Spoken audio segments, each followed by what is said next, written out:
guys, welcome back here. This is Clay and Angel here with J-Lane Construction. We're here at our next project here in beautiful downtown Jacksonville at 550 Water Street. So this building is a 14-story building, iconic building here in historic downtown. We're going to be working on the 12th floor with Cogent Communications. They're a wireless communication fiber optics company that is everywhere. We're actually going to be removing out the entire floor of all their communication equipment, HVAC equipment, huge generator that's dedicated just for them as they're moving into a new location. So what our job is getting all this specialized equipment out of here.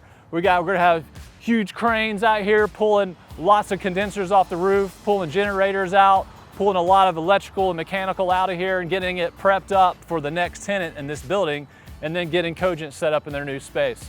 So we're super excited about this project. There's some key things we have to make sure of. There's obviously a lot of other offices in here that we're gonna have to keep things quiet, keep things clean, and it's a lot of demolition going on to try to maintain those standards. But here at J-Lane, that's what we specialize in, and so we're excited to get started, man. So join us on this journey as we walk through the project.